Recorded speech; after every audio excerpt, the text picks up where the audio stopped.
Excuse me, but you're clearly in the wrong section. First class is for actual passengers, not well, you know.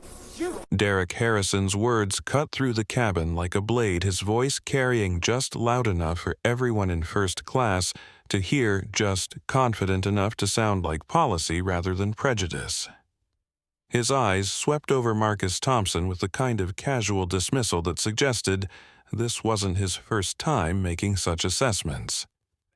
Before we dive deeper into this story that will challenge everything you think you know about assumptions power and one phone call that changed everything, where are you watching from? Drop your city in the comments below. Because what happens next on American Airlines? Flight 1847 from Los Angeles to New York will remind you that dignity doesn't need a designer suit to command respect.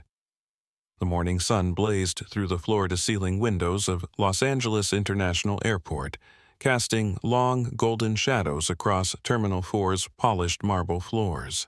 Coffee shops overflowed with business travelers clutching their phones like lifelines, while families clustered around charging stations, children sprawled across carry-on bags like they owned the place. The familiar symphony of rolling suitcases, boarding announcements, and endless chatter filled the air, punctuated by the aromatic blend of fresh coffee and that faint scent of jet fuel that somehow always managed to penetrate even the most advanced airport ventilation systems. Gate 23 held a different energy entirely. This was first-class territory where American Airlines premium passengers congregated in their own subtle hierarchy. Designer luggage stood at attention beside polished leather shoes and perfectly pressed blazers. Conversations flowed in measured tones about quarterly reports, market fluctuations, and weekend plans involving country clubs and wine tastings that cost more than most people's monthly rent. The waiting area's leather seating naturally segregated travelers by their perceived status. First-class passengers occupied the prime real estate near the gate podium, their boarding passes displayed like badges of honor. Business-class travelers settled into the middle sections, occasionally glancing toward the premium area with barely concealed envy.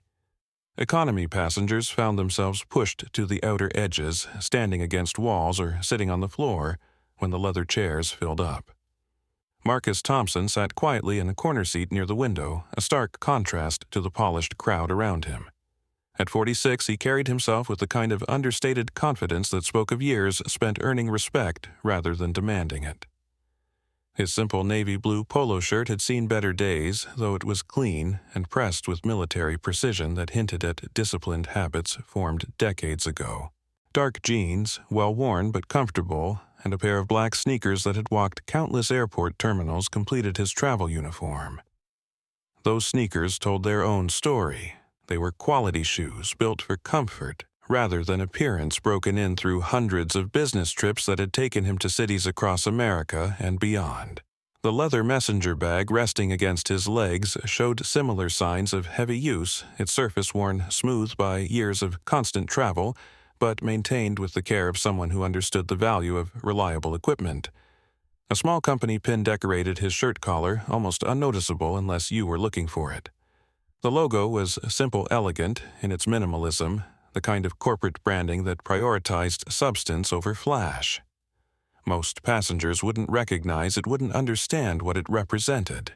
That anonymity had always been intentional. His weathered messenger bag contained documents that would make most executives nervous: quarterly projections, strategic planning materials, personnel reviews, and contract negotiations that could affect hundreds of jobs and millions of dollars in revenue. But there were no external signs of the weight he carried, no obvious markers of the decisions that kept him awake at night, or the responsibility that rested on his shoulders. The boarding pass in his hand told a different story entirely. Seat 2A, first class. Even that seemed like a mistake to anyone who might have caught a glimpse printed on standard airline stock with nothing fancy or distinctive about it. But the seat assignment placed him among the most premium accommodations available on commercial aircraft. Marcus checked his phone for the third time in 5 minutes. The crisis brewing back at headquarters required his immediate attention, but some problems couldn't be solved from 30,000 feet. This trip to New York wasn't optional. The Wellington Group contract renewal meeting couldn't be delayed, postponed, or handled by anyone else. $47 million hung in the balance, along with the jobs of nearly 300 employees who trusted him to keep their paychecks coming. The Wellington account represented more than just another contract renewal. They were one of Apex Logistics' founding clients, a company that had taken a chance on him when he was still building his reputation in the supply chain industry. Their loyalty through the early years had provided the stability he needed to grow to hire talented people to invest in the technology and infrastructure that now made Apex one of the most respected names in logistics management. But loyalty in business was fragile, easily broken by market pressures, competitive bidding, and the constant pursuit of cost reduction that drove most corporate decision-making. The Wellington contract needed renewal, but more importantly, it needed expansion into the kind of strategic partnership that would secure both companies' futures for years to come. A group of travelers near the gate caught his attention not because of what they said, but because of how they said it. 3 people, clearly colleagues based on their easy familiarity, spoke in the coded language of corporate middle management. Their conversation carried the confident tone of people who believed they understood how the business world worked, who trusted their ability to read situations and evaluate opportunities. Derek Harrison stood at the center of the group like a peacock displaying his plumage. At 38, he carried himself with the swagger of someone convinced he was destined for bigger things. His tailored suit fit perfectly custom-made rather than off the rack, with the details that screamed attention to personal branding. The fabric was high-quality wool, probably Italian cut to accentuate his athletic build maintained through expensive gym memberships and personal training sessions. His shoes gleamed with fresh polish, the kind of mirror shine that required either professional maintenance or obsessive personal attention. The Swiss timepiece on his wrist cost more than most people earned in 3 months, expensive without being ostentatious. His leather briefcase matched his shoes, perfectly organized, with the precision of someone who believed external order reflected internal competence. But it was his laugh that really defined him, carrying just a bit too loud, like he wanted everyone to hear how important his conversation was. There was an edge to his humor, a tendency toward comments that built himself up by diminishing others. The kind of casual cruelty that some people mistook for wit. Sofia Rodriguez sat across from him, scrolling through her tablet, while participating in the conversation with practiced multitasking. Her marketing background showed in every detail, from her strategically chosen statement jewelry to the way she positioned herself at the perfect angle for photos, even when no one was taking pictures. She understood personal branding as a professional skill, every choice carefully calculated to project competence, success, and approachability. Her outfit was perfectly coordinated business casual, elevated to an art form. The blazer was designer, the pants tailored to fit her frame, exactly the accessories chosen to complement rather than compete. Even her phone case coordinated with her overall color scheme, a level of attention to detail that bordered on obsessive. Michael Bennett hunched over his laptop, fingers flying across the keyboard, with the nervous energy of someone trying to prove their worth through constant productivity. At 29, he carried the insecurity of a junior executive desperate to be taken seriously by colleagues who had more experience, better connections, and deeper confidence in their own abilities. His suit was nice, but not custom. His watch respectable, but not impressive. His briefcase functional, but not luxurious.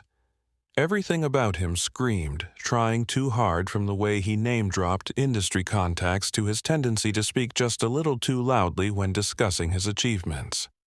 The boarding announcement crackled through the gate area, and passengers began forming the familiar hierarchy of lines. First-class passengers moved toward the priority boarding lane with the confidence of people accustomed to preferential treatment. Derek checked his boarding pass one final time, seat 4C, clearly printed in bold letters. That's when he noticed Marcus walking toward the same priority line. "Excuse me," Derek said, his voice carrying that particular tone of polite authority that corporate middle management used when they needed to establish dominance. "Are you sure you're in the right line? This is first-class boarding." Marcus looked up from his phone, where he'd been reading an urgent message from his assistant Elena about the Wellington contract negotiations. His expression remained calm, unruffled by the interruption. "Yes, I'm in first class. Seat 2A. Derek's eyebrows raised slightly, the kind of expression that suggested polite skepticism rather than outright disbelief. "Really? That's interesting. I fly first class every week for Morrison Industries, and I usually know the type of passengers who can afford these seats." The words hung in the air like smoke, their meaning clear to everyone within earshot. Sophia looked up from her tablet, her marketing-trained radar immediately sensing drama. Michael stopped typing, his attention caught by the subtle confrontation unfolding in front of him. The type Marcus repeated, his voice perfectly level. No anger, no defensiveness, just a simple request for clarification. Well, Derek continued, warming to his theme. First-class passengers tend to dress differently, more professionally. You understand what I'm saying. Marcus understood perfectly. He also understood that 30 years of building a company from nothing had taught him when to fight and when to let people reveal themselves. I see. And what exactly should first-class passengers look like? Sophia decided to join the conversation, her voice carrying the false brightness of someone who believed she was being helpful. "I think what Derek means is that airline staff sometimes make mistakes with seat assignments. It happens all the time. Maybe you should double-check with the gate agent." "That's exactly what I mean," Derek said, grateful for the support. No offense intended, obviously. Just trying to help avoid any embarrassing situations once we board. Marcus pulled out his boarding pass and held it up, the seat assignment clearly visible. 2A, just as I said. "Would you like to examine it more closely?" Derek's confidence wavered for just a moment as he looked at the legitimate boarding pass, but his worldview couldn't accommodate the contradiction. Instead of accepting the evidence, he doubled down. Boarding passes can be printed by anyone these days. The question is whether it's actually valid. Michael Bennett finally spoke up, his voice carrying the eager tone of someone trying to impress his colleagues. "Derek's right. I've seen people try to game the upgrading by printing fake boarding passes. Airport security should really do a better job screening these things." "Absolutely," Sophia agreed, nodding sagely. "Some people just don't understand airline etiquette. They think they can fake their way into premium sections." Marcus felt a familiar weight settling in his chest, the same feeling he'd experienced countless times over the decades. The assumption that his presence in any premium space must be explained by error, fraud, or charity. The casual certainty that people who looked like him simply didn't belong in first class unless there had been some kind of mistake. But he also felt something else, curiosity. These people worked for Morrison Industries, one of the companies competing for the Wellington contract. In a few hours, he would be sitting across a conference table from their executives, negotiating terms that would determine whether they kept their jobs. They had no idea who he was, but he was learning exactly who they were. "You're right about airline etiquette," Marcus said calmly. "It's important to treat fellow passengers with basic respect and courtesy." Derek missed the subtle correction entirely, hearing only agreement with his position. "Exactly. I'm glad you understand. Some people get offended when you try to help them avoid embarrassment, but I can tell you're reasonable." The boarding line began to move, and Marcus found himself surrounded by the 3 Morrison Industries employees, their conversation continuing as they approached the gate agent. Other first-class passengers began to notice the discussion, some leaning in to hear better, others pretending to ignore the growing tension while clearly listening to every word. Jennifer Walsh, the senior flight attendant checking boarding passes, looked up as the group approached. She was experienced enough to sense the undercurrent of conflict, though she couldn't yet identify its source. "Good morning," she said with professional brightness.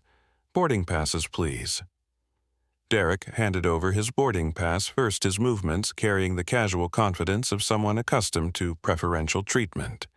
Derek Harrison, 4. "C. I fly this route every week for Morrison Industries." Jennifer smiled and scanned his pass. "Welcome aboard, Mr. Harrison. Have a wonderful flight." Sophia and Michael followed in quick succession, their boarding passes processed without incident. Then Marcus stepped forward, extending his pass toward the scanner. One moment, Sir Jennifer said, her tone shifting subtly as she looked at the pass and then at Marcus. Derek's earlier comments had planted seeds of doubt, and her expression showed the kind of heightened scrutiny that often accompanied assumptions about who belonged where. She scanned the pass, frowned at her screen, and scanned it again. The system showed exactly what it should: a valid first-class reservation, fully paid with no flags or restrictions. But the doubt had already taken root. "Sir, there seems to be some confusion about your seat assignment. Would you mind stepping aside while I verify this with our gate supervisor?" Derek's face lit up with vindicated satisfaction. "I told you there was something wrong with that boarding pass. These situations happen more often than you'd think." Marcus remained calm, though his patience was beginning to wear thin. What kind of confusion the pass scanned properly, didn't it? "Well, yes," Jennifer admitted, "but we need to make sure there wasn't an error in the reservation system. Sometimes people accidentally get upgraded without meeting the qualifications." "Qualifications," Marcus repeated. "What qualifications are required for first class besides paying for the ticket?" The question hung in the air, its implications clear to everyone listening. Other passengers in line began to shift uncomfortably, sensing the tension, but not yet understanding its full dimensions. Sophia jumped in with her marketing-trained diplomacy. "I'm sure it's just a computer glitch. These things get sorted out quickly once the supervisor takes a look." Michael nodded eagerly. "Right, and better to catch it now than have an awkward situation on the plane. Some people get really upset when they have to be moved from seats they thought they had." Rebecca Foster, a 45-year-old consultant from Denver, had been watching the interaction with growing discomfort.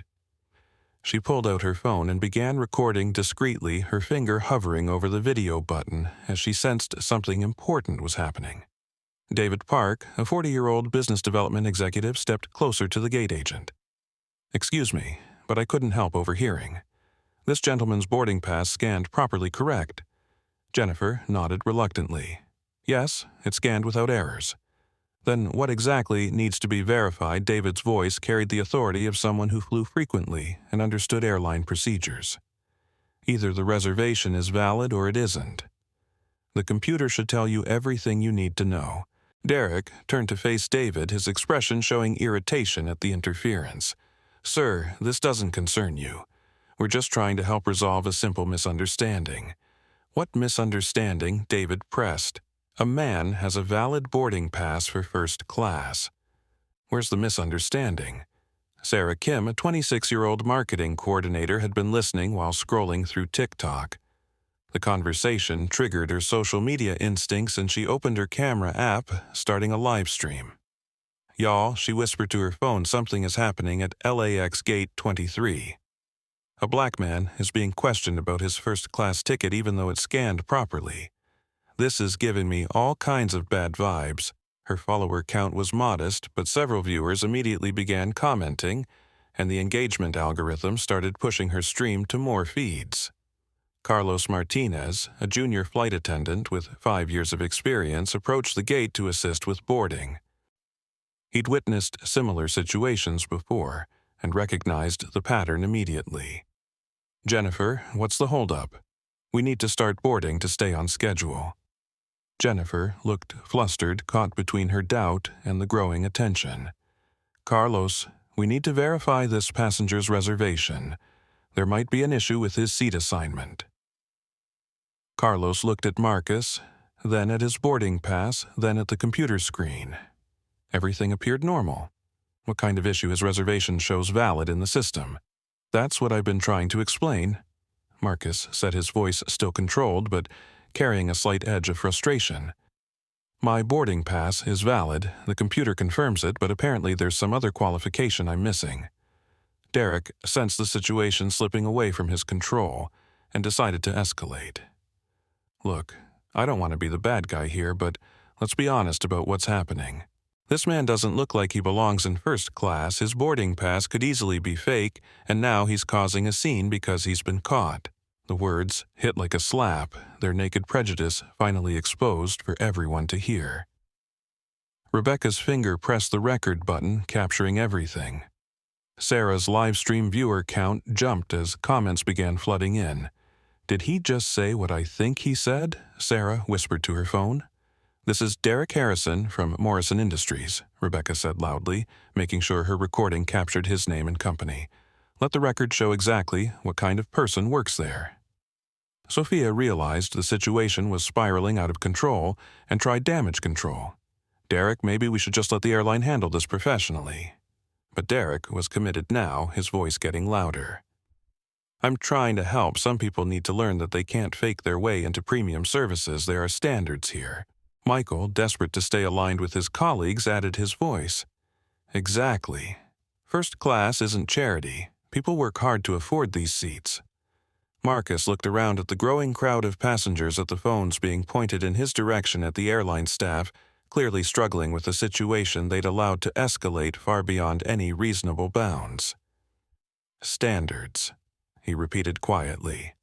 Tell me more about these standards. What exactly should I look like to belong in first class? The question was delivered with surgical precision, its implications impossible to ignore. Even Derek seemed to realize he'd crossed a line, but his pride wouldn't let him back down. You know what I mean, he said defensively. No, Marcus replied. I really don't. Please explain what you mean. I'd like to understand these standards you're referring to. Carlos Martinez had heard enough. Sir, he said, addressing Derek, I need you to return to the boarding line or step aside. This passenger has a valid reservation and we're going to honor it. This is ridiculous, Derek shot back. I fly Morrison Industries executives on this route every week. We know what legitimate first-class passengers look like. The words sealed his fate, though he didn't know it yet. Sarah's live stream had reached several thousand viewers. Rebecca's recording was being uploaded to Twitter, and David Park had opened LinkedIn to start documenting what he was witnessing. But the most important development was happening in Marcus's pocket, where his phone had started buzzing with an incoming call from a number that would change everything. Morrison Industries executives, David Park repeated his voice carrying new understanding. So, this is about corporate image and professional standards. Derek nodded emphatically, missing the trap being laid for him. Exactly. Companies like Morrison Industries maintain certain expectations for premium travel.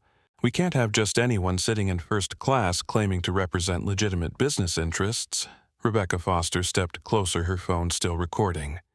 And what makes you think this gentleman doesn't represent legitimate business interests? Look at him. Derek gestured toward Marcus with the kind of dismissive wave that spoke volumes. Does he look like a CEO or executive? Come on, be realistic. Sarah Kim's live stream had attracted over 5,000 viewers, and the comments were exploding with outrage. Chat, this is getting really ugly, she whispered to her camera. This Morrison Industries guy just basically said a black man can't look like an executive. Her viewers began sharing the stream across other platforms, and the hashtags LAX incident and Morrison Industries started trending in real time. Marcus stood perfectly still, watching Derek dig his own grave with each word. 30 years of building Apex Logistics had taught him patience, but more importantly, it had taught him the power of letting people reveal their true character without interference. Carlos Martinez tried again to restore order. Sir, I'm going to ask you one more time to step aside and allow us to complete the boarding process. This passenger has a valid reservation. Valid reservation. Michael Bennett jumped in eager to support his colleague. Anyone can print a fake boarding pass these days. Don't you think it's suspicious that someone dressed like that claims to have a first-class seat, dressed like what Rebecca demanded, her voice rising? Like a human being traveling comfortably, Jennifer Walsh, the senior flight attendant, finally realized the situation had gone far beyond anything she could handle diplomatically. I think we need to call security to sort this out. Security. David Park's voice carried both disbelief and anger. Security for what? A man with a valid boarding pass trying to board his flight. Derek sensed an opportunity to regain control of the narrative. Security for someone causing a disturbance and potentially traveling on fraudulent documents. This is exactly the kind of situation that requires professional intervention. Marcus finally spoke, his voice cutting through the chaos with calm authority. Mr. Harrison, you've made several interesting claims about standards and legitimate business interests. I'm curious about your background. What's your role at Morrison Industries? The question caught Derek off guard. He wasn't used to being questioned about his credentials. I'm Regional Sales Director for the Western Division. I've been with the company for 8 years and handle their largest client relationships. Regional Sales Director Marcus repeated thoughtfully, "That's a significant responsibility. You must work closely with Morrison's executive leadership team." Derek preened at the recognition. "Absolutely. I report directly to the VP of Sales and have regular interaction with C-suite executives. That's why I recognize the difference between legitimate business travelers and—" He gestured again toward Marcus, and what Rebecca pressed her recording capturing every word. "And people who clearly don't belong in premium business environments." Derek finished committing fully to his position. Sarah's live stream viewer count had passed 10,000, and viewers were frantically screenshotting Derek's statements and sharing them across social media. The Morrison Industries corporate Twitter account was already being flooded with angry comments and demands for response. Marcus pulled out his phone ostensibly to check the time, but actually to see who had been calling him. The display showed 17 missed calls from Elena Vasquez, his executive assistant, and 3 missed calls from a number that made his eyes narrow: Morrison Industries corporate headquarters. "Mr. Harrison," Marcus said, sliding his phone back into his pocket. "Since you work so closely with Morrison's executive team, you probably know they're competing for a major contract renewal this week." Derek's chest puffed with pride. "Of course, the Wellington Group account. It's one of our biggest opportunities this quarter, $47 million over 3 years. I've been supporting the proposal development for months." Sofia Rodriguez finally began to sense something was wrong with the conversation's direction, but couldn't identify the source of her unease. "Derek, maybe we should focus on getting boarded and—" "No, this is fascinating," Marcus interrupted smoothly. "The Wellington account. That's a significant contract. Morrison must be sending their very best people to handle those negotiations." "They are." Michael Bennett chimed in. "Our entire executive team will be there. This contract could define Morrison's growth trajectory for the next 3 years." Marcus nodded thoughtfully. "And where are those negotiations taking place?" New York. Derek replied proudly. "Same destination as this flight. The Morrison executives are flying out this morning to prepare for tomorrow's presentation." "How interesting," Marcus said. "So, Morrison Industries is betting their future on their ability to demonstrate professional competence and relationship management skills." Derek nodded eagerly, completely missing the irony. "Exactly. We've built our reputation on understanding client expectations and delivering premium service. That's why it's important to maintain standards in professional environments." Rebecca Foster had to bite her tongue to keep from laughing at the obliviousness. Her recording was capturing not just discrimination, but corporate representatives actively destroying their company's chances at a major contract. David Park decided to push a little harder. "Mr. Harrison, as someone who represents Morrison Industries professionally, do you think your current behavior reflects the kind of relationship management skills your company would want to showcase to potential clients?" Derek blinked, confused by the question. "What do you mean? I'm trying to maintain appropriate standards and help resolve a situation that could become disruptive. By assuming a black man with a valid boarding pass must be committing fraud," David pressed. "I never said anything about race." Derek protested, though his voice carried less conviction than before. "You didn't have to," Sarah Kim said loudly, making sure her live stream captured the exchange. "Y'all are watching this happen in real time. This man just destroyed his company's reputation in 15 minutes. Her viewer count had passed 15,000, and the comments were a flood of outrage, disbelief, and calls for Morrison Industries to be held accountable for their employees' behavior. Carlos Martinez had finally reached his limit. "Mr. Harrison, I'm placing you under airline crew authority. You will return to the boarding line immediately, or you will be removed from this flight." Derek's face flushed red. "You can't be serious. I'm trying to help maintain order and prevent fraud." "So you are the only person disrupting order," Carlos replied firmly. "This passenger has valid documentation, and you are preventing us from completing our boarding process." Marcus's phone buzzed again, and he glanced at the caller ID. Morrison Industries' corporate headquarters was calling again, and this time he could see his assistant Elena had sent an urgent text, "Emergency. Morrison CEO James Morrison trying to reach you immediately.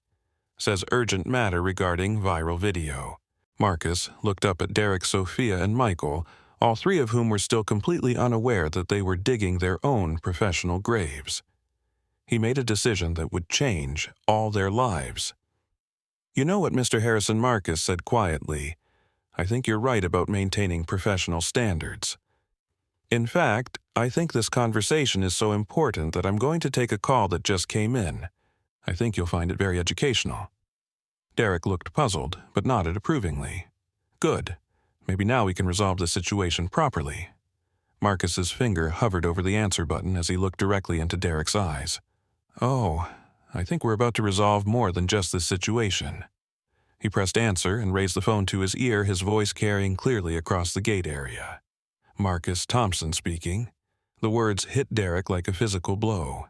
He'd been throwing around the name Morrison Industries for 20 minutes, talking about executives and standards and legitimate business travelers. Now, he was face to face with Marcus Thompson of Apex Logistics, the man who would be sitting across the table from Morrison's CEO in less than 24 hours, deciding whether to award them a $47 million contract.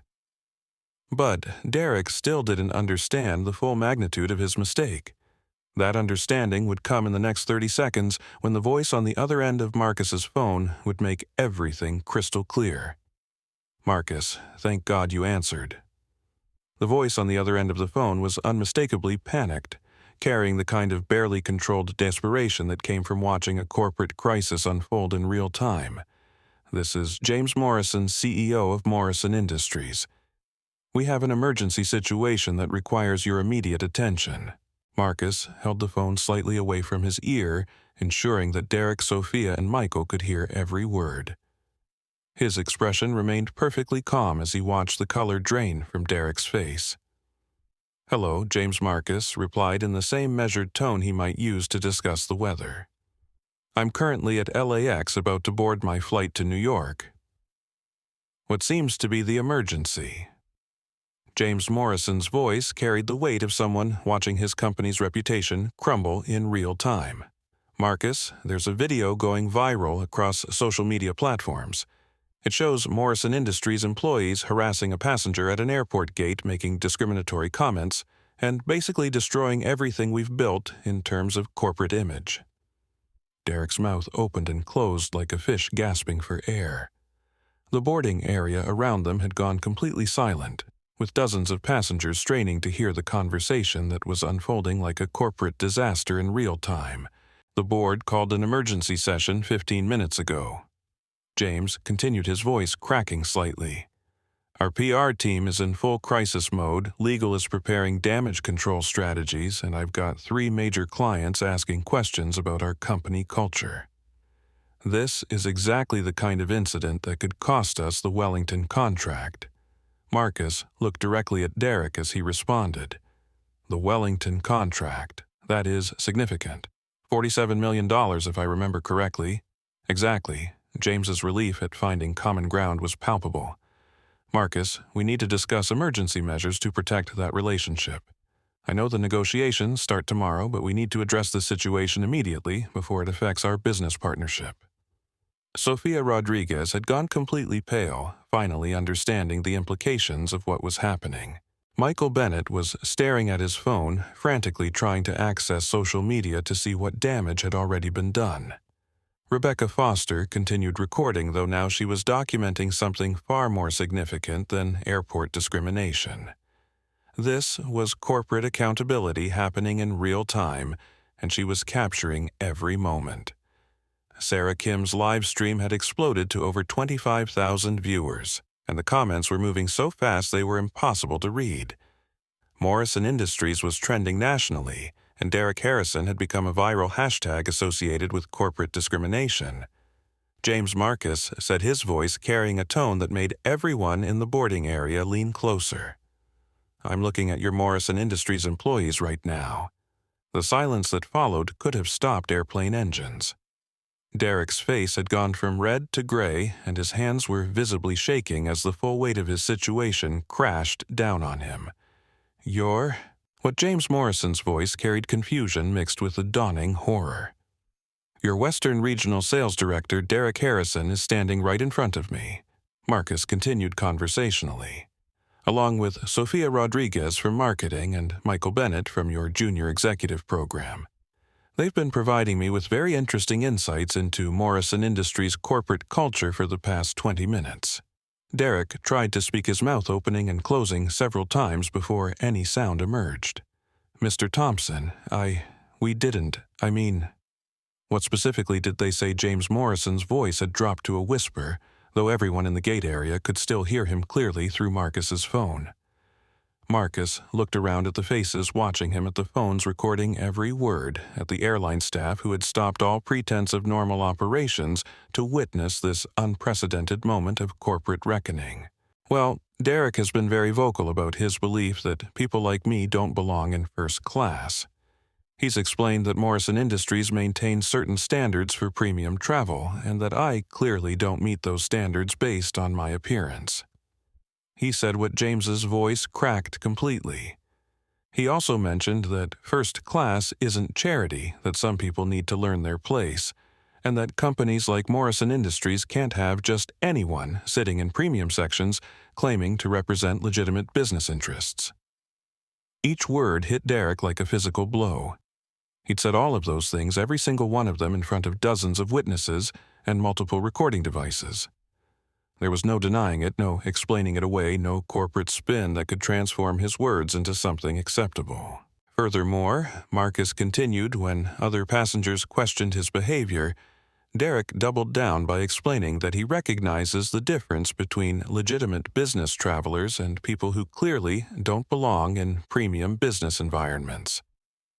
James Morrison was quiet for so long that people began to wonder if the call had dropped. When he finally spoke, his voice carried the weight of someone watching decades of work crumble in real time. "Marcus, I am profoundly sorry. This behavior is completely contrary to everything Morrison Industries claims to stand for.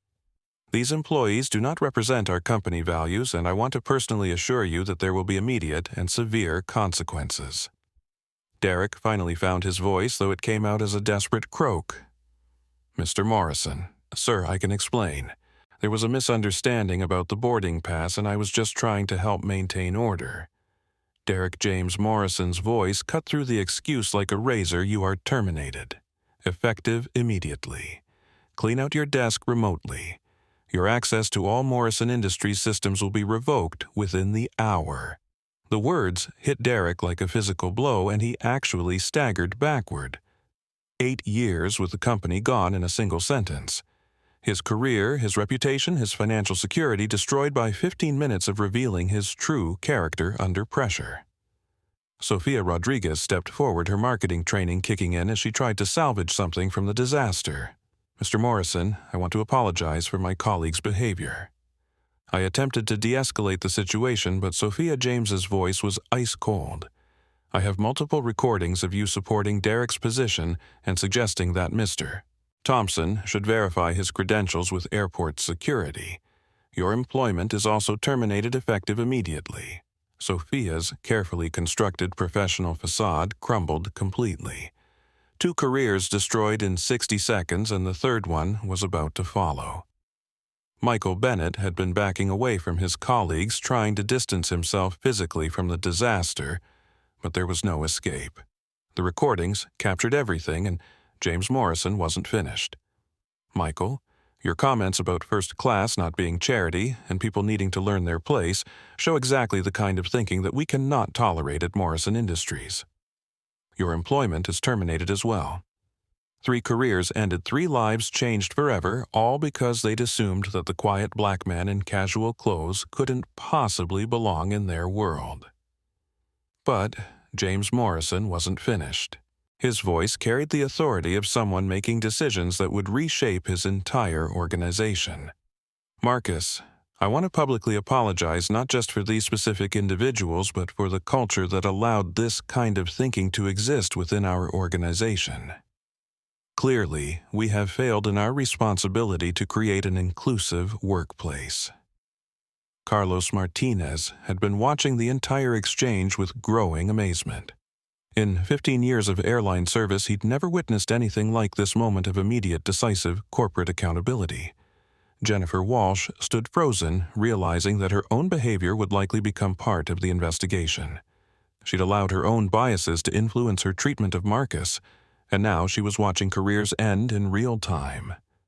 Marcus looked around at the stunned faces surrounding him, at the phone still recording at the viral moment that was reshaping multiple lives simultaneously. This wasn't just about airport discrimination anymore. This was about a corporate responsibility, about the consequences of allowing prejudice to flourish unchecked, about the power of social media to hold people accountable for their actions. James Marcus said finally, "I appreciate your quick response.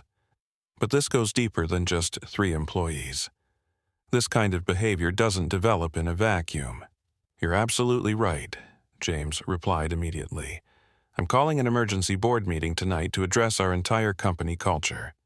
This incident has revealed problems that go far beyond these specific individuals." Derek, Sophia, and Michael stood like statues watching their professional lives disintegrate in real time. The Morrison Industries jobs that had defined their identities, provided their financial security, and shaped their sense of self-worth were gone, destroyed by their own words captured on multiple recording devices and shared across social media platforms. But the reckoning was just beginning.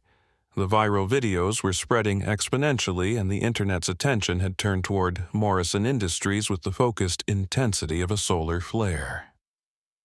David Park had been recording the phone conversation on his own device, and now he stepped forward with the confident bearing of someone who understood the full magnitude of what they'd just witnessed. "For those who might not understand what just happened," he said loudly, addressing both the crowd and the cameras, "Marcus Thompson is the CEO and founder of Apex Logistics, one of the largest supply chain management companies in North America. Morrison Industries is competing for a $47 million contract with his company." The revelation hit the remaining passengers like a shockwave. Derek Harrison hadn't just harassed a random traveler. He'd eliminated his own company's chances at their biggest opportunity of the year, while simultaneously ending his own career. Rebecca Foster looked up from her phone, where she'd been uploading her recording to multiple social media platforms. "The video I posted 15 minutes ago already has 50,000 views and is being shared by verified accounts. Morrison Industries is trending number 3 nationally. Sarah Kim's live stream had reached 40,000 concurrent viewers, and major news outlets were beginning to reach out for permission to use her footage. Y'all, this is insane," she whispered to her camera.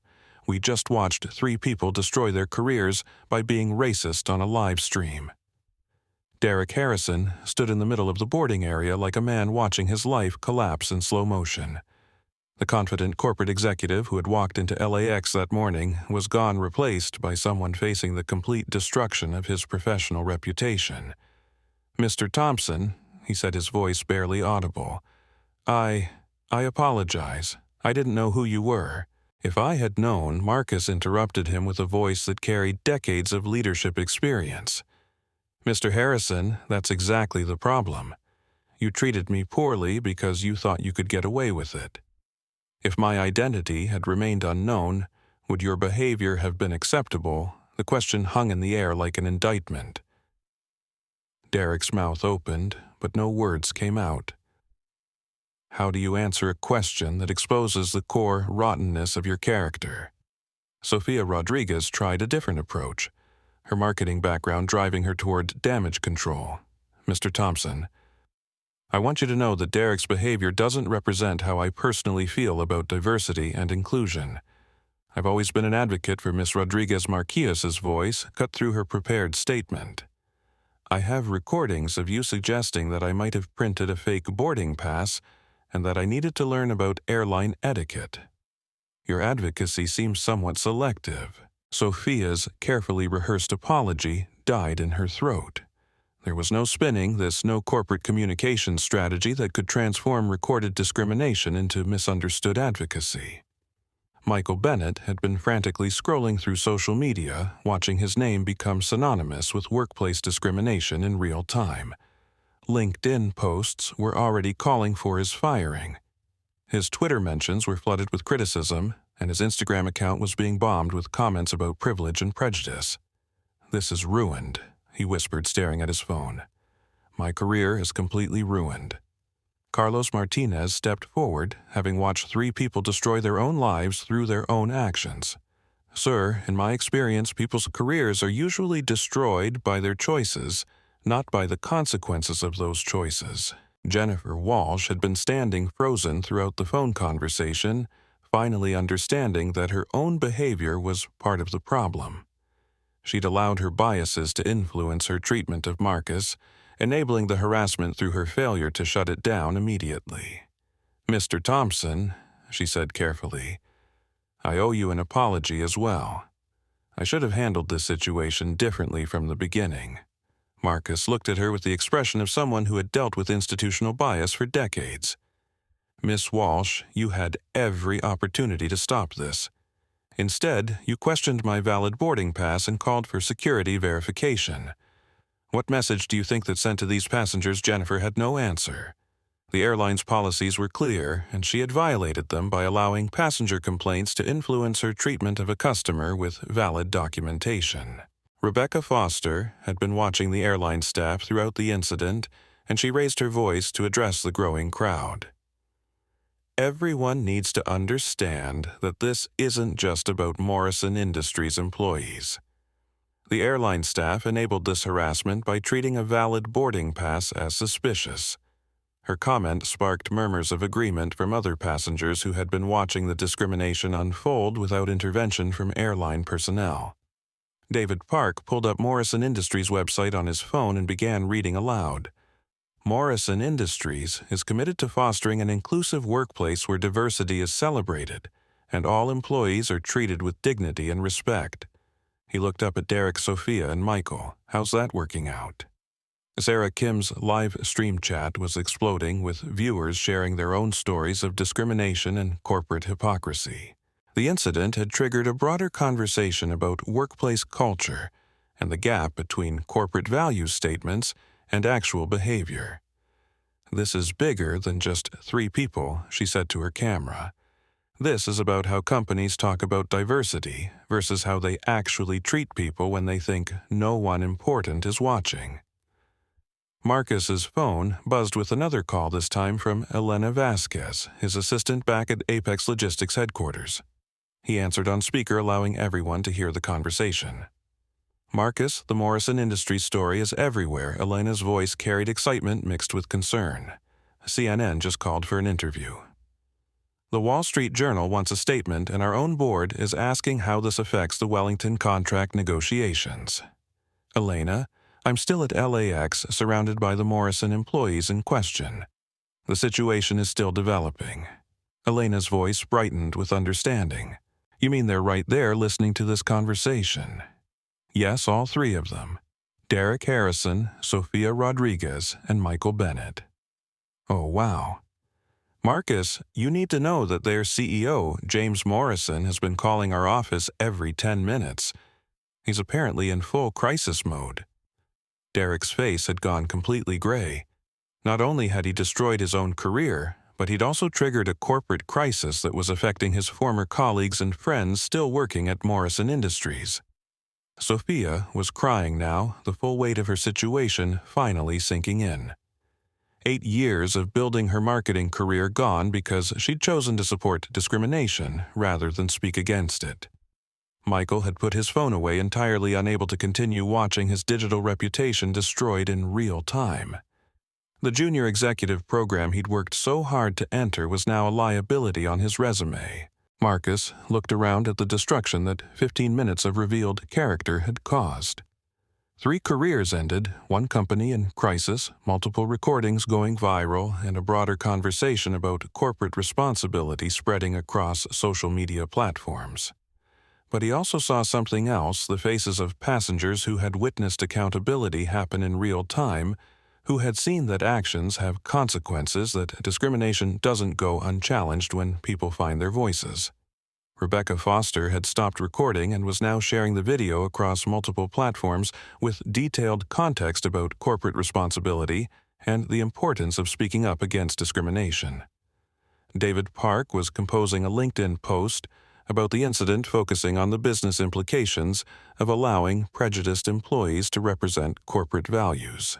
Carlos Martinez was documenting the incident for airline records, ensuring that the failure of airline policies would be addressed through proper channels. The boarding area had transformed from a routine travel checkpoint into a classroom where dozens of people had received an education about consequences, accountability, and the power of individual choices to reshape multiple lives. James Morrison's voice crackled through Marcus's phone speaker again, this time carrying the weight of someone making decisions that would reshape his entire organization. Marcus, I need you to know that what you've witnessed represents a complete failure of our corporate leadership. I'm implementing immediate changes that go far beyond just firing these 3 employees. Derek Harrison stood listening to his former CEO dismantle everything he thought he understood about corporate loyalty and job security. 8 years of service performance reviews that rated him as exceeding expectations and commission checks that had funded his lifestyle were all meaningless now. One moment of revealed character had erased it all. James Marcus replied, maintaining the same measured tone that had characterized his responses throughout the incident. I appreciate your quick action, but I'm curious about the culture that allowed this kind of thinking to flourish. These employees didn't develop these attitudes overnight. The question hit like a scalpel, exposing the deeper problems that terminating 3 employees couldn't solve. James Morrison's pause was long enough that passengers began checking their phones to see if the call had dropped. You're absolutely right, James finally admitted, his voice carrying the weight of someone confronting uncomfortable truths about his own leadership. This incident has revealed problems in our company culture that I failed to recognize or address. The board is convening an emergency session tonight to discuss comprehensive reforms. Sofia Rodriguez wiped tears from her face as she listened to her former CEO acknowledge that her behavior reflected broader organizational failures. The marketing executive who had built her career on understanding corporate messaging was now the subject of that messaging, transformed from employee to cautionary tale in real time. Elena Vasquez's voice came through the speaker again, providing updates that added layers of complexity to the unfolding situation. Marcus, I'm monitoring social media mentions of Morrison Industries. They've gone from 300 mentions per hour to over 50,000 in the last 20 minutes. The hashtags Morrison fail and airport discrimination are trending worldwide. Worldwide, Michael Bennett's voice cracked as he spoke. The junior executive who had worried about impressing his colleagues was now infamous on a global scale. That's correct, Elena confirmed. The video has been shared by celebrities, politicians, and news anchors. This isn't just going viral. It's becoming a cultural moment about corporate accountability. Rebecca Foster looked up from her phone, where she was watching her own recording being shared across platforms with increasing velocity. The video I uploaded has been viewed 2 million times in the last hour. People are sharing it with comments about their own experiences with workplace discrimination. David Park had been monitoring the business news coverage on his tablet. Morrison Industries' stock price has dropped 12% since the market opened this morning. Analysts are calling it the fastest corporate reputation collapse they've seen outside of financial scandals. The announcement hit Derek, Sophia, and Michael like physical blows. They hadn't just destroyed their own careers.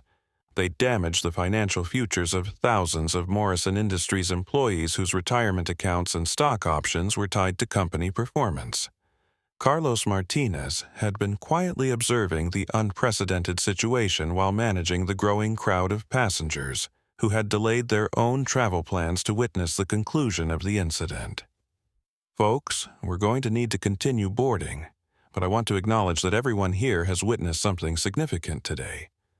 Jennifer Walsh stepped forward, her earlier confidence replaced by obvious concern about her own professional future. Mr. Thompson, I want to formally apologize for my role in allowing this situation to escalate. I should have followed airline policy and treated your valid reservation with respect. Marcus looked at her with the expression of someone who had dealt with institutional enabling of discrimination for decades.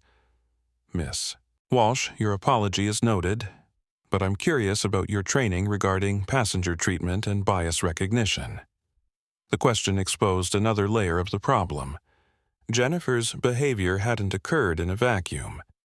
It reflected gaps in airline training and policies that allowed passenger complaints to influence staff treatment of travelers with valid documentation.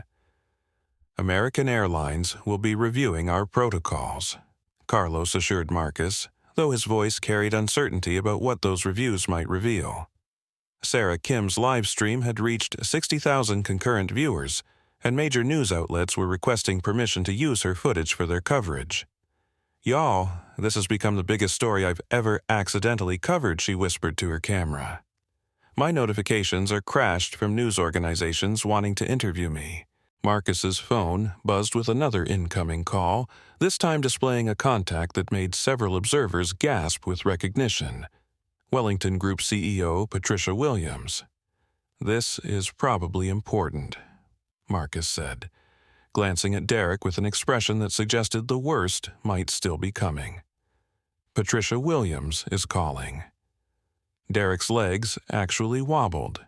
The Wellington Group was the client Morrison Industries had been courting for months, the $47 million contract that was supposed to define the company's next 3 years of growth. If Patricia Williams had seen the viral videos, Marcus answered the call on speaker, ensuring everyone could hear the conversation that would determine Morrison Industries' immediate future. "Marcus, I've been trying to reach you for 30 minutes. Patricia's voice carried urgency mixed with confusion. "I'm watching social media coverage of an incident involving Morrison Industries employees harassing you at an airport. Please tell me this isn't related to our contract discussions." The silence that followed was absolute. 60 passengers held their breath as they realized they were witnessing a corporate relationship worth $47 million hanging by a thread. "Patricia, I'm standing with the Morrison employees in question right now. Derek Harrison, Sophia Rodriguez, and Michael Bennett have provided me with very clear insights into their company culture over the past hour." "Oh my God," Patricia's voice carried horror and disbelief. "Marcus, I'm so sorry. The Wellington Group has worked with Morrison Industries for preliminary discussions, but we cannot and will not do business with organizations that tolerate discrimination." Derek Harrison made a sound that was part gasp, part sob. He'd personally contributed to proposal development for the Wellington contract, spending hundreds of hours on presentations and relationship building. Now, he was watching that work crumble because of 15 minutes of revealed prejudice. "Patricia, I want to be clear that Morrison CEO James Morrison has taken immediate action against these employees. He's also committed to comprehensive cultural reforms." "That's good to hear," Patricia replied, "but Marcus, this incident raises serious questions about Morrison's suitability as a business partner. Companies that allow this kind of behavior among their representatives may not align with our values." Sophia Rodriguez was sobbing openly now, understanding that her words hadn't just cost her own job, but had potentially destroyed her former company's biggest opportunity. The marketing executive who had built campaigns around inclusive messaging had become the reason for questioning her company's commitment to inclusion. Michael Bennett stared at his phone, where LinkedIn notifications showed his professional network was rapidly distancing themselves from association with his career. Former colleagues were removing endorsements, and recruiters were withdrawing from conversations about future opportunities. James Morrison's voice returned to the call, having apparently been listening to the conversation with the Wellington Group CEO. "Patricia, this is James Morrison. I take full responsibility for the failure in company culture that allowed this incident to occur. I understand if Wellington Group chooses to reconsider our business relationship." "James, I appreciate your accountability," Patricia replied, "but the Wellington Group board will need time to assess whether Morrison Industries aligns with our partner requirements. This kind of public relations crisis raises questions about risk management and corporate governance. The words were corporate speak for your company is toxic and we can't afford to be associated with you. Derek, Sophia, and Michael had single-handedly transformed their former employer from a preferred contractor to a liability in less than an hour. Elena Vasquez's voice provided another update that added context to the expanding consequences. Marcus, I'm monitoring news coverage, and this story is being picked up by major outlets as an example of real-time corporate accountability. CNN is calling it the airport incident that changed everything. Rebecca Foster had been watching social media metrics on her phone throughout the conversation. The original video now has over 5 million views across all platforms. People are sharing it as an example of how discrimination gets exposed in the social media age. David Park looked around at the boarding area, which had transformed into an impromptu classroom about consequences and accountability. Everyone here has witnessed something that business schools will probably use as a case study for decades. Carlos Martinez began making announcements about delayed boarding while documenting the incident for airline records. The failure of airline policies to prevent discrimination would require review and reform at the corporate level. Marcus looked around at the destruction that one moment of revealed character had caused 3 careers, ended one major contract in jeopardy, a corporate crisis spreading across social media, and dozens of witnesses receiving an education about accountability. But he also saw something else: immediate consequences for behavior that usually went unchallenged, real-time accountability that demonstrated the power of technology to hold people responsible for their actions, and a community of witnesses who had learned about speaking up against discrimination. The incident was far from over, but the immediate consequences were already reshaping multiple lives and organizations. The boarding area had transformed into something unprecedented in modern air travel, a live stage where corporate accountability, social media activism, and personal consequences converged in real time. Passengers who had originally been frustrated by boarding delays were now voluntarily staying to witness the conclusion of what many recognized as a historic moment. Rebecca Foster had become an impromptu coordinator for the multiple people documenting the incident.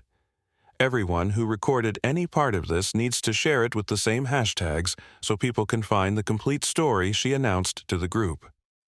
This isn't just about individual discrimination, it's about how social media can create immediate accountability. Her organizational skills, honed through years of business consulting, turned the spontaneous documentation into a coordinated effort to ensure the complete story would be preserved and shared accurately. David Park had moved beyond simple observation to active analysis, using his business development experience to explain the broader implications to other passengers. What we're witnessing is the collapse of traditional corporate crisis management timelines. Usually, companies have hours or days to craft responses to negative incidents. Social media has compressed that timeline to minutes.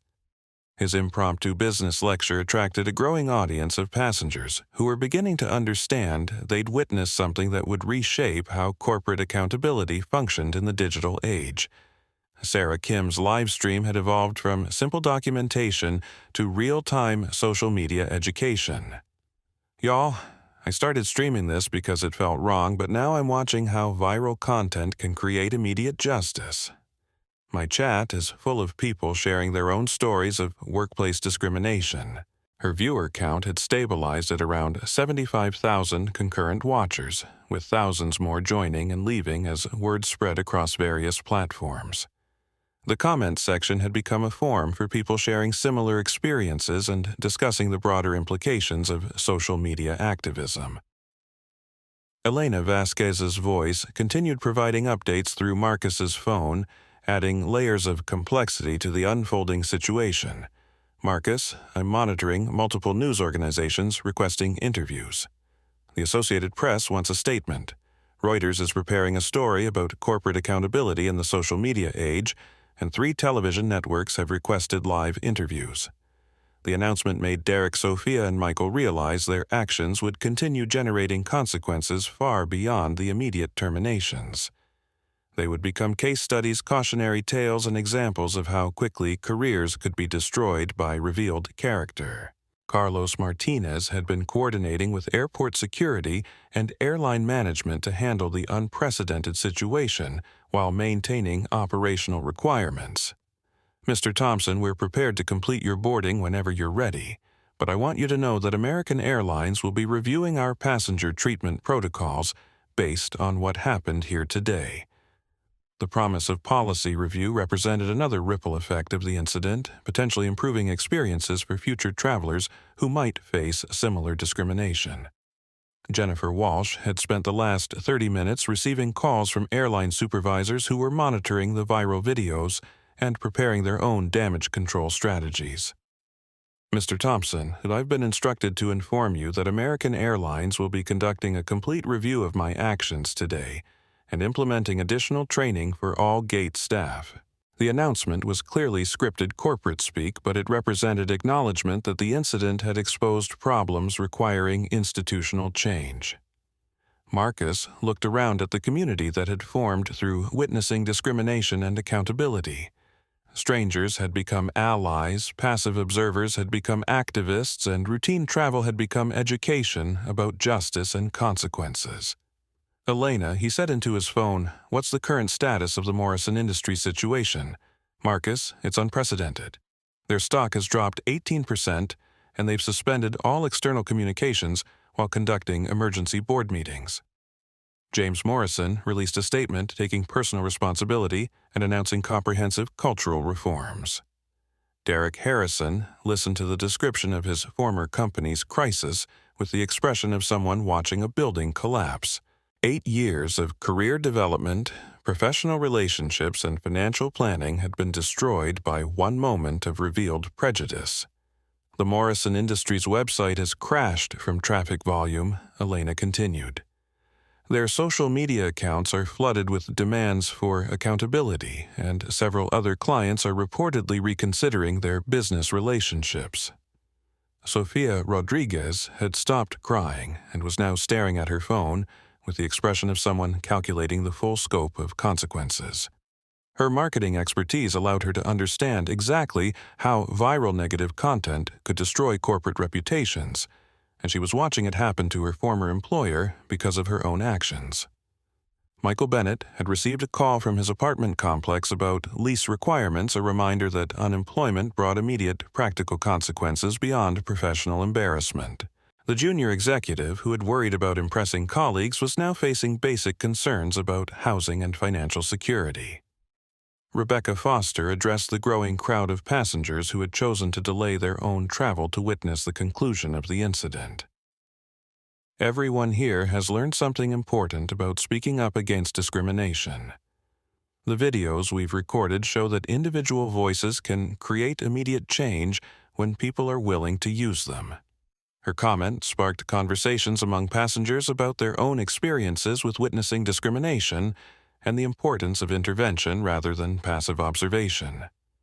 David Park had been coordinating with other business travelers to share the incident across professional networks. LinkedIn posts about this are already being shared by executives across multiple industries. This is becoming a business school case study about corporate culture and social media consequences. The business implications were expanding beyond Morrison Industries to broader discussions about how companies could protect themselves from similar situations through improved training, culture development, and crisis management planning. Sarah Kim addressed her live stream audience with newfound awareness of her platform's potential impact. "Y'all, this started as just documenting something that felt wrong, but now I understand how social media can create immediate accountability. Everyone watching this needs to remember they have the power to speak up when they see discrimination." Her evolution from passive documenter to active educator illustrated how viral moments could transform participants as well as observers. Marcus's phone buzzed with another call, this time from a number that made him smile slightly. Wellington Group CEO Patricia Williams calling back with what appeared to be a decision about the Morrison Industries contract. This might be the final piece of immediate consequences, Marcus announced to the group, answering the call on speaker, so everyone could hear how corporate relationships responded to real-time accountability. Marcus: I've had emergency discussions with the Wellington Group board about the Morrison Industries situation. Patricia's voice carried the authority of someone making decisions worth tens of millions of dollars. We've decided to suspend all contract discussions with Morrison pending their completion of comprehensive cultural reforms. Derek Harrison's legs gave out completely, and he sat down heavily in the nearest chair.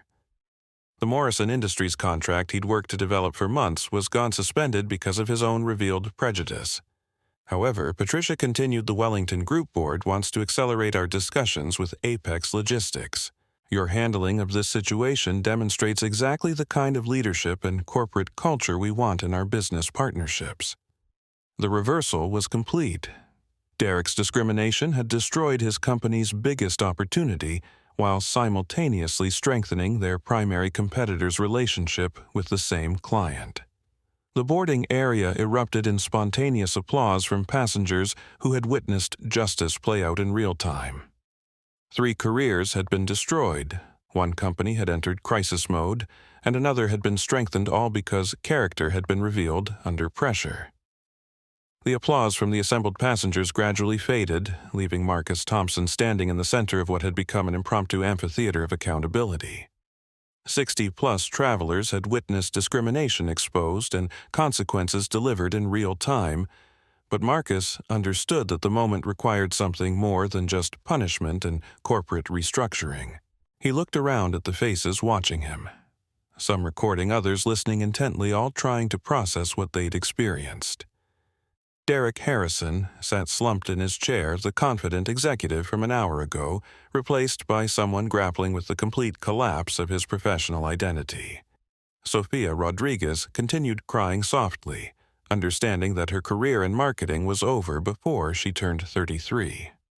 Michael Bennett stared at his phone, watching his professional network dissolve as LinkedIn connections removed endorsements and withdrew from conversations about future opportunities. But Marcus also saw the faces of people who had learned something profound about courage, accountability, and the power of individual voices to create immediate change. Rebecca Foster held her phone, knowing her recording had already been viewed millions of times and would continue educating people about discrimination long after this incident concluded. David Park was composing LinkedIn posts that would reach thousands of business professionals with lessons about corporate culture and personal responsibility. Sarah Kim's live stream had connected with viewers across the globe who were sharing their own stories of workplace discrimination and discussing strategies for intervention.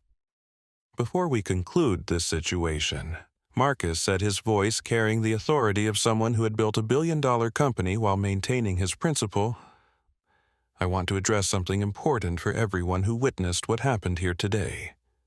The boarding area fell silent again, recognizing that someone with Marcus's experience and perspective might have insights worth hearing.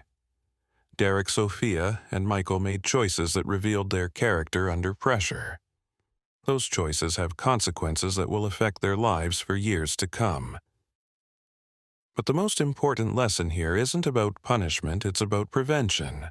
He turned to address Derek directly, his voice carrying firmness without cruelty. "Mr. Harrison, you spent 15 minutes explaining why someone like me couldn't possibly belong in first class. You made assumptions based on my appearance, my clothing, and your own prejudices about who deserves respect in premium environments." Derek looked up, his face showing the kind of devastation that comes from seeing yourself clearly for the first time. "Mr. Thompson, I'm sorry, I don't know what else to say." "I don't need your apology," Marcus replied. "I need your understanding. Every person deserves dignity regardless of their appearance, their job title, or their ability to afford premium services. Respect isn't earned through wealth or status. It's owed to people simply because they're human beings." The words hit Derek like physical blows, each one forcing him to confront the ugliness of his own assumptions and behavior. Marcus turned to address Sophia and Michael. "Miss Rodriguez-Meister, Bennett, you chose to support discrimination rather than speak against it. When you saw someone being treated poorly, you joined the mistreatment instead of intervening." Sophia wiped tears from her face as she nodded, understanding the full weight of her moral failure. Michael remained silent, staring at his shoes with the expression of someone who had discovered something terrible about himself. But Marcus continued, "I want everyone here to understand that this incident represents more than just 3 people making bad choices. This is about the culture that allowed those choices to feel acceptable." He looked around at the assembled passengers, many of whom had remained silent during the initial discrimination before finding their voices as the situation escalated. How many of you heard the first discriminatory comments and chose to remain silent? How many of you noticed the inappropriate treatment but waited to see if someone else would intervene? The questions made several passengers shift uncomfortably, recognizing their own passive complicity and allowing the situation to continue unchallenged. Rebecca Foster raised her voice from the crowd. "I started recording, but I should have spoken up sooner. I let it continue because I was afraid of confrontation." David Park nodded in agreement. "I intervened eventually, but I heard several inappropriate comments before I decided to say something. I was processing the situation instead of immediately responding." Their admissions prompted similar acknowledgments from other passengers who recognized their own hesitation to challenge discrimination when they first witnessed it. That hesitation is normal. Marcus said, his voice carrying understanding rather than judgment. "Most people aren't trained to recognize discrimination or equipped to intervene effectively, but that's exactly what needs to change." He pulled out his phone and addressed Elena, his assistant, who had been listening to the entire conversation. "Elena, I want you to start developing a corporate training program focused on bystander intervention and discrimination recognition. We're going to offer it free to any organization that requests it." Elena's voice carried excitement about the potential impact. "Marcus, that's brilliant. We could create online modules, in-person workshops, and train-the-trainer programs to help organizations develop cultures where discrimination doesn't flourish unchecked." The announcement represented Marcus transforming the incident from individual punishment into institutional education, using his company's resources to address the broader cultural problems that had created the situation. Furthermore, Marcus continued, "I want to establish a scholarship program for diversity and inclusion professionals who are working to change corporate cultures. We'll fund their education and training, then connect them with organizations that need their expertise." Derek Harrison looked up with the expression of someone watching something beautiful emerge from the wreckage of his own moral failure. His discrimination had triggered not just punishment, but programs designed to prevent similar incidents through education and cultural change. Carlos Martinez stepped forward with an announcement that added another layer to the institutional response. "Mr. Thompson, American Airlines Management has authorized me to inform you that we're implementing new protocols for addressing passenger complaints and discrimination. All gate staff will receive enhanced training on bias recognition and intervention strategies." The promise represented acknowledgement that Jennifer Walsh's failure to shut down discrimination reflected problems requiring changes throughout the airline's operations. Marcus turned to address the cameras and phones that were still recording, understanding that his words would reach far beyond the LAX boarding area. Everyone watching this needs to understand their own power to create change. When you witness discrimination, you have choices. You can remain silent and enable it, or you can speak up and challenge it. Sarah Kim's live stream chat exploded with viewers sharing their own experiences and committing to more active intervention in future situations. But speaking up requires preparation, Marcus continued. Most people need education about recognizing discrimination and strategies for effective intervention. That's why organizations must invest in training that helps people become active allies rather than passive observers. Rebecca Foster had been taking notes throughout Marcus's comments, recognizing content that would be valuable for the diversity consulting work she did as part of her business practice. "Mr. Thompson, would you be willing to participate in a broader discussion about corporate responsibility and social media accountability? This incident has created a teachable moment that could benefit thousands of organizations." Marcus nodded approvingly. "Absolutely. But I want to be clear about something. This isn't about individual heroism or social media fame. This is about building approaches that prevent discrimination through education, accountability, and cultural change. He looked directly into Sarah Kim's camera, addressing the 75,000 people watching her live stream. If you're watching this, you've learned something important about consequences and accountability. But the real test isn't what you think about this incident. It's what you do the next time you witness discrimination. The challenge was direct and personal, turning viewers from passive observers into potential activists with the responsibility for creating change in their own environments. James Morrison's voice crackled through Marcus's phone speaker again, this time carrying determination rather than panic. Marcus, I've been listening to your comments about organizational change, and I want to formally request that Apex Logistics help Morrison Industries develop the cultural reforms we need to implement. The request represented Derek Sophia and Michael's former CEO, asking their victim to help repair the damage their discrimination had revealed. James, I'll consider that request, Marcus replied. But any collaboration would require complete transparency about Morrison's cultural problems and commitment to measurable changes rather than cosmetic adjustments. Understood and agreed, James responded immediately. This incident has shown me that our company culture has problems I failed to recognize. We need outside expertise to address those problems comprehensively. The conversation illustrated how discrimination could trigger not just individual consequences, but organizational transformation when leaders chose accountability over defensiveness. Marcus looked around one final time at the boarding area that had become a classroom at the people who had learned about intervention and accountability at the former Morrison employees who were facing the consequences of revealed character. Elena, when we get back to Los Angeles, I want to meet with our entire leadership team about expanding our corporate social responsibility programs. This incident has shown me we have opportunities to lead by example rather than just react to problems. The announcement represented Marcus using his platform and resources to create positive change that extended far beyond individual punishment or corporate crisis management. Derek Harrison stood up slowly, his movements carrying the weight of someone whose world had been fundamentally altered. Mr. Thompson, I know I don't have the right to ask anything of you, but could you help me understand how to rebuild not my career, but myself? I need to learn how to be better. The request surprised everyone, including Derek himself, but it represented recognition that accountability could be the beginning of transformation, rather than just the end of opportunity.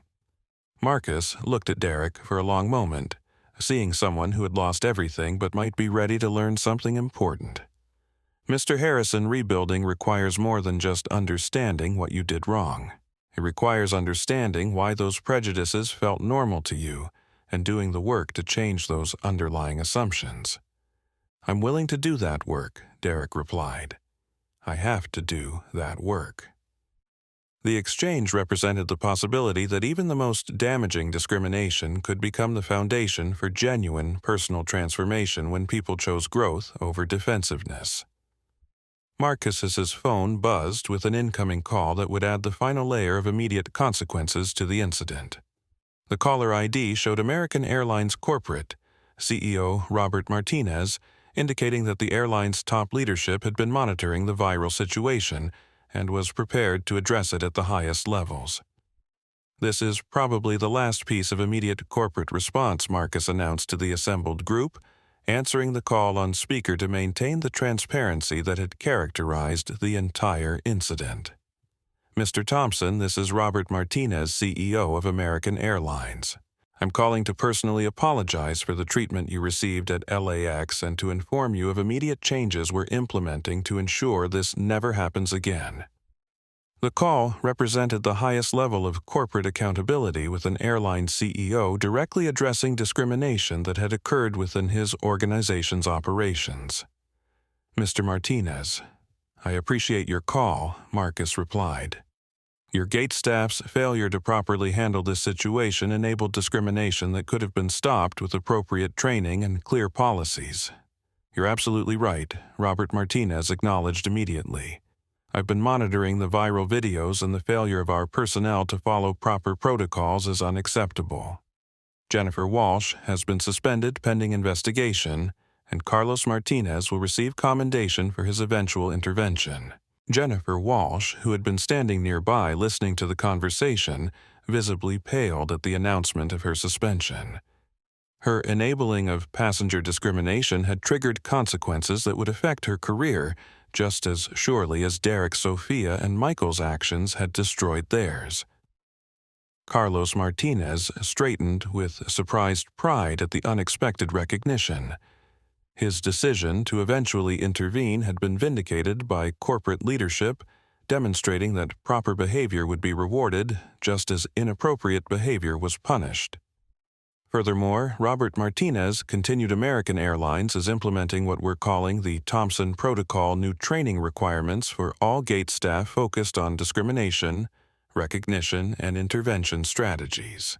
The announcement that the training program would bear Marcus's name represented the transformation of a discriminatory incident into a lasting institutional change that would educate thousands of airline employees.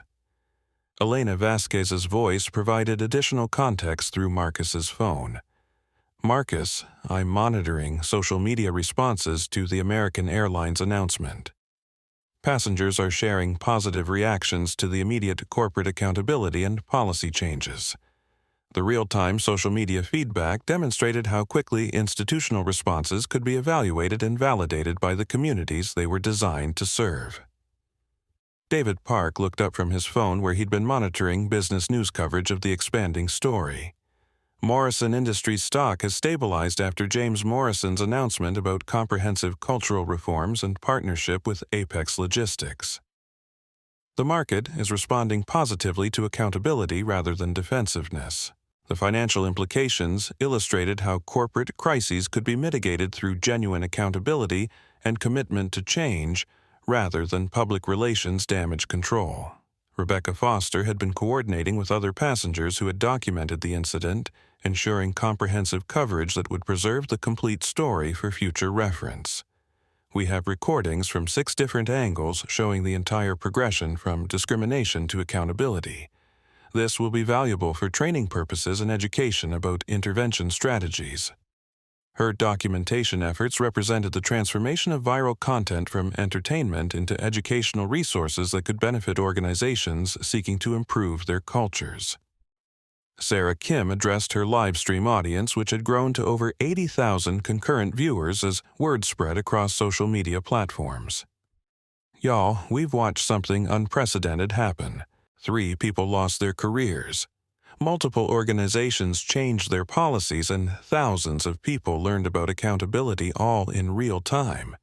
Her summary captured the speed and scope of change that social media could create when discrimination was exposed and documented effectively.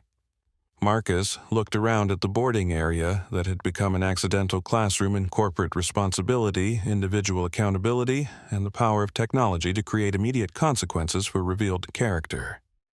Elena, when we return to headquarters, I want to schedule meetings with our entire executive team about expanding our company's role in corporate culture education. This incident has shown me we have opportunities to lead rather than just react.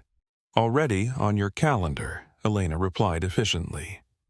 I've also received calls from 12 organizations requesting consulting services for diversity and inclusion training based on your handling of this situation.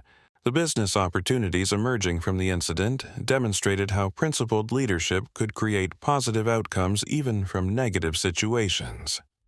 James Morrison's voice returned to the conference call carrying a tone of determination that suggested genuine commitment to change.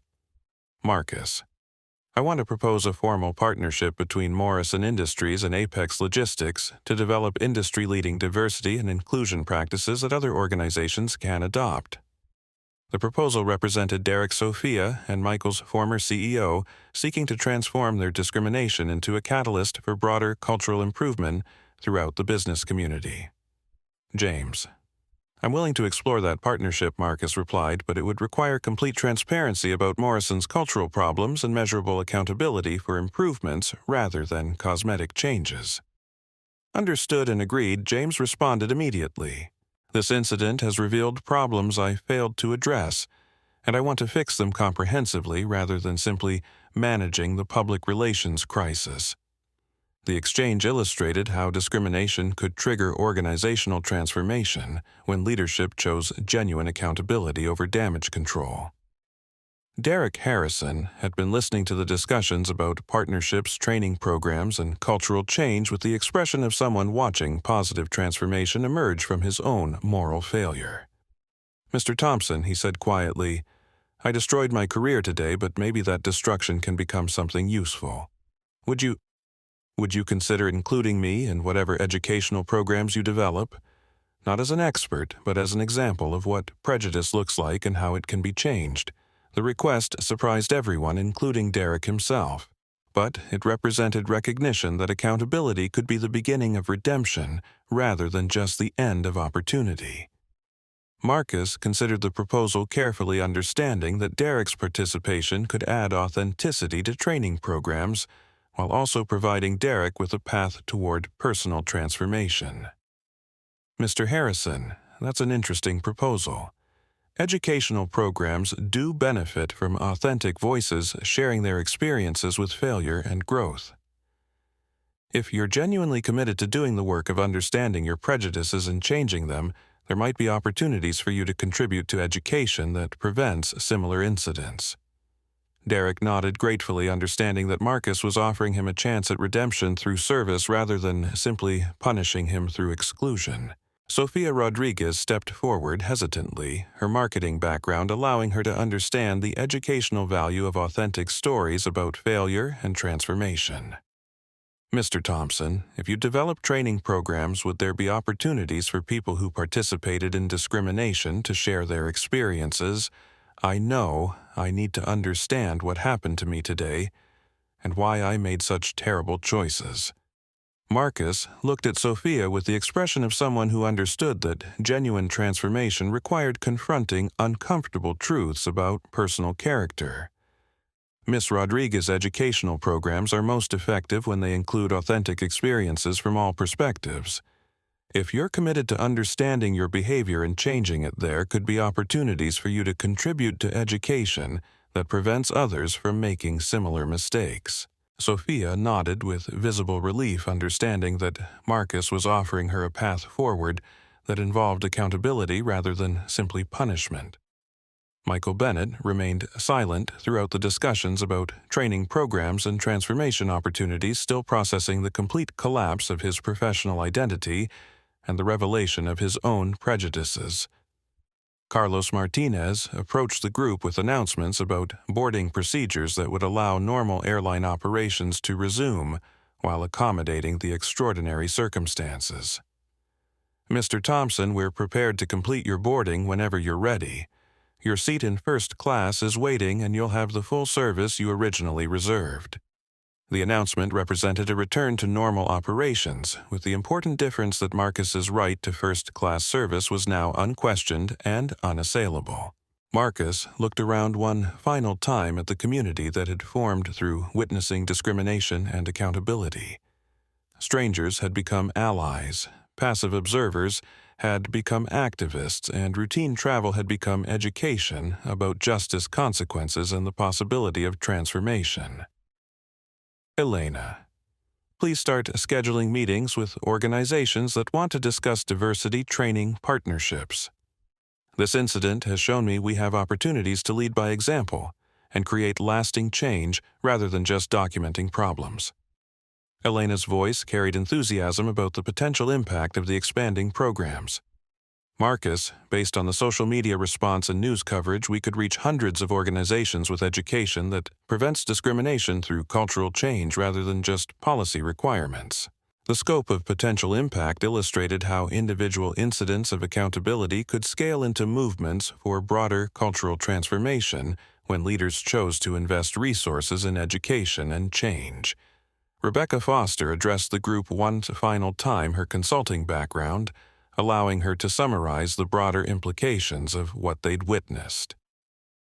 "Everyone here has learned something important about the power of individual voices to create immediate accountability. The videos we've recorded and shared will continue educating people long after this incident concludes." Her summary captured the lasting impact of viral content when used for education rather than just entertainment or punishment.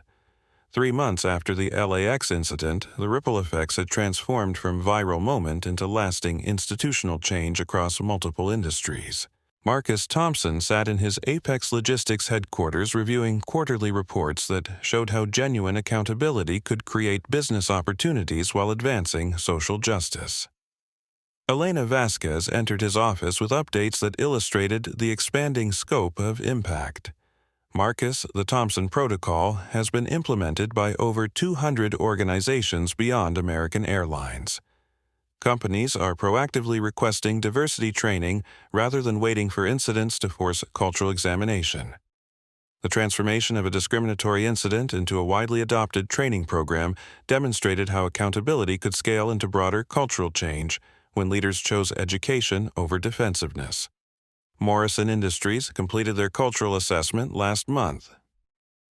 Elena continued, and James Morrison reports measurable improvements in employee satisfaction retention rates and client relationships.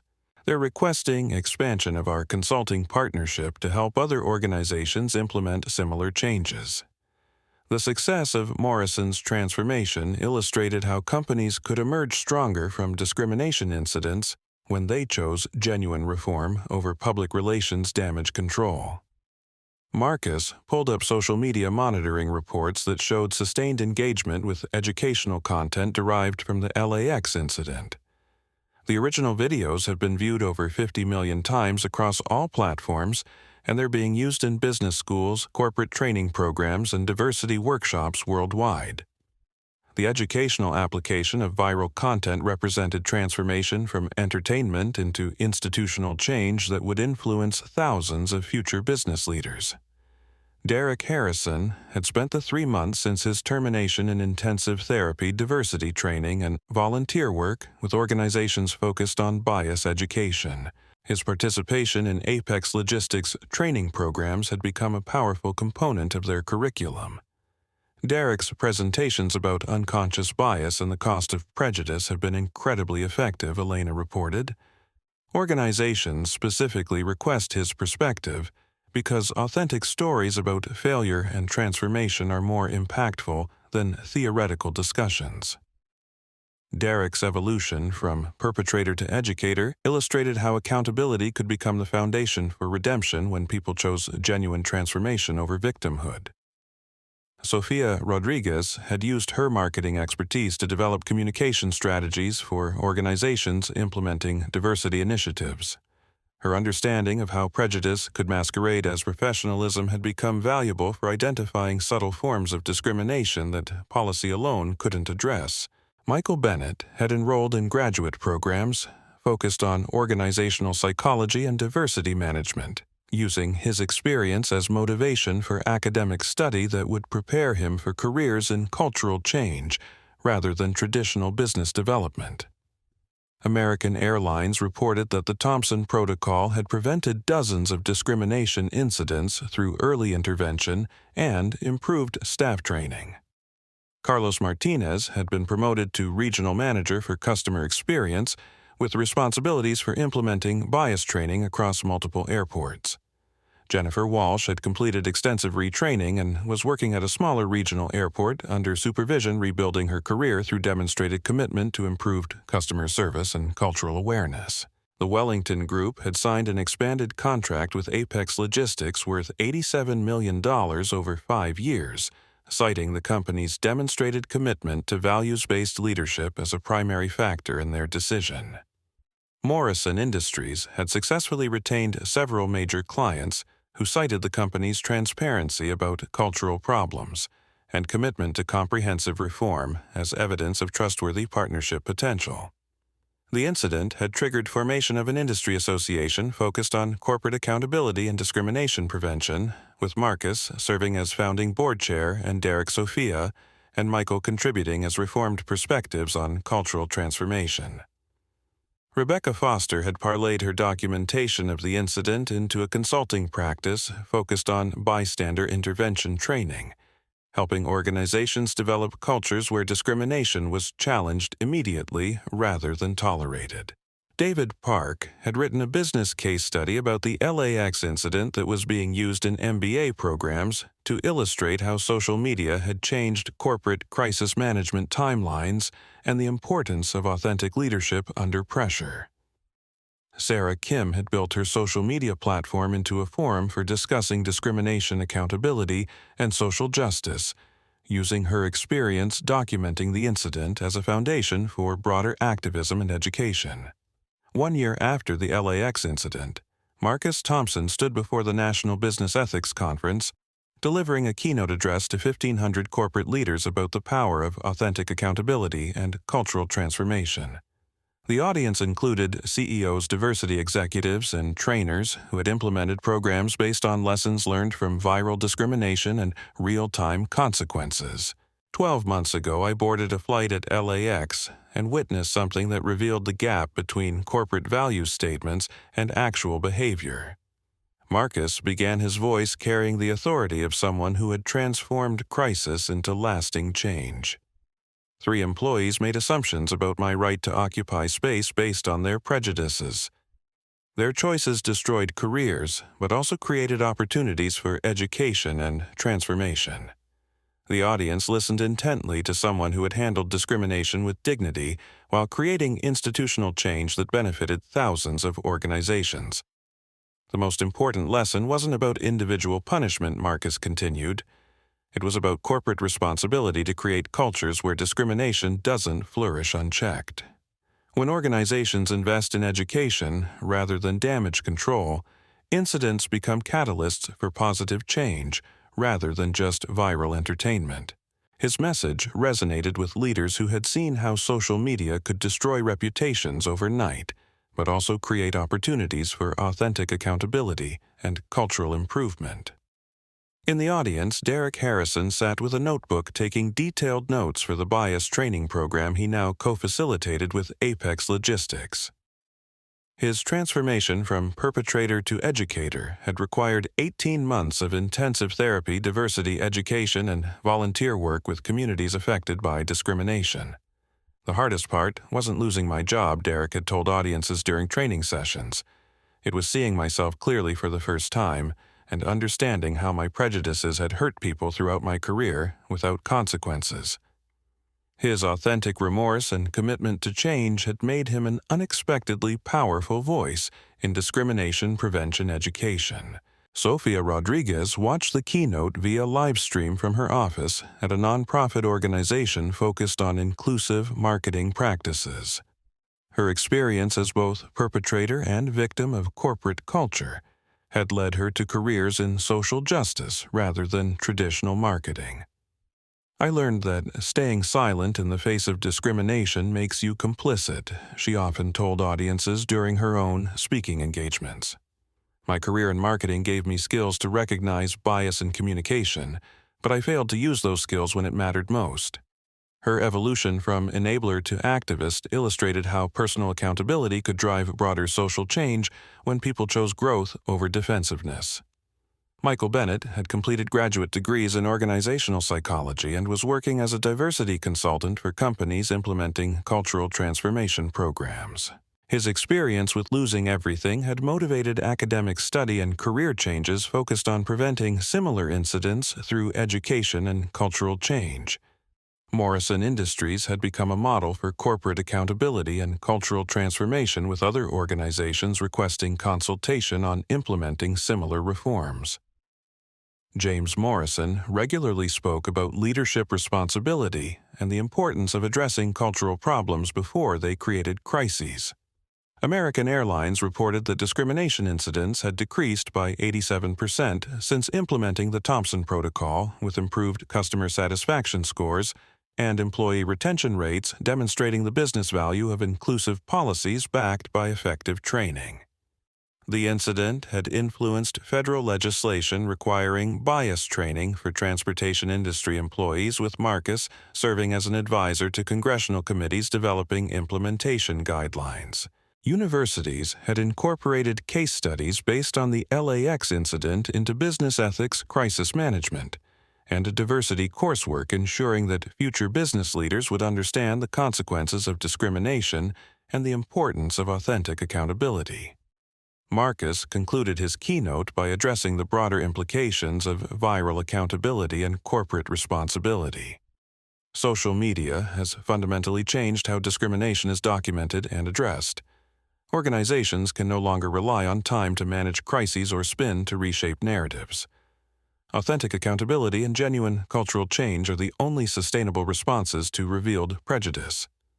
The standing ovation that followed reflected recognition from business leaders that Marcus had transformed a moment of discrimination into a movement for corporate accountability and cultural change. After the conference, Marcus visited Derek at the community center where he volunteered teaching bias recognition to high school students. Their relationship had evolved from victim and perpetrator to collaborators in education and prevention. "How are you handling the speaking schedule?" Marcus asked Derek, who had become one of the most requested voices for authentic discussions about prejudice and transformation. "It's difficult reliving my failures repeatedly," Derek replied honestly, "but if my story prevents one person from making similar choices, the discomfort is worthwhile. I destroyed my career, but maybe that destruction can create something useful." Their conversation illustrated how accountability could evolve into partnership when people chose a genuine transformation over victimhood or punishment. Marcus's phone buzzed with a text from Elena showing social media metrics for content related to the LAX incident. Educational videos had been viewed over 100 million times, training programs had reached thousands of organizations, and academic studies had documented measurable improvements in workplace culture among companies implementing comprehensive bias education. But the most meaningful impact wasn't measured in views or statistics. It was reflected in the emails Marcus received from people who had found courage to speak up against discrimination, the organizations that had prevented incidents through improved training, and the individuals who had chosen growth over defensiveness when confronted with their own prejudices. As he drove home from the community center, Marcus reflected on how a moment of discrimination had revealed the power of authentic accountability to create lasting change. 3 people had lost their careers, but thousands had gained education that prevented similar incidents.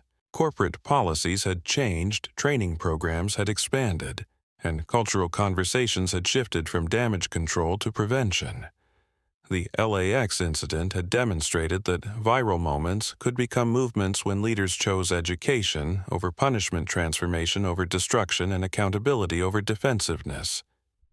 Individual actions had consequences, but those consequences could become catalysts for broader social change when communities chose learning over entertainment. Marcus Thompson stood in his office one final time, looking out at the Los Angeles skyline that included LAX in the distance. 2 years had passed since the incident that transformed discrimination into education, viral content into cultural change, and individual accountability into organizational transformation. Elena Vasquez knocked on his door with the quarterly impact report for their diversity education programs. "Marcus, the numbers are remarkable. Over 500 organizations have implemented training based on the LAX incident. Discrimination reports have decreased in participating companies and employee satisfaction scores have improved across all measured demographics. The data represented transformation from viral moment to lasting institutional change that benefited thousands of employees and customers who would never experience discrimination because leaders had chosen prevention over reaction. But the most important feedback isn't quantitative." Elena continued handing him a folder of letters from individuals who had been inspired to speak up against discrimination after watching the educational videos. These are from people who found their voices because they saw that individual actions could create immediate accountability. Marcus read through testimonials from employees who had challenged bias in their workplaces, passengers who had intervened during discriminatory incidents, and students who had used the case study to develop better understanding of privilege and prejudice. One letter stood out from a young executive who wrote, "I watched your viral video during my first week at a new company. 6 months later, when I witnessed a colleague making discriminatory comments about a client, I remembered your example and spoke up immediately. The incident was addressed quickly, and company culture improved because someone had taught me that silence enables discrimination. The letter illustrated how authentic accountability could inspire others to choose courage over comfort when confronted with opportunities to challenge bias.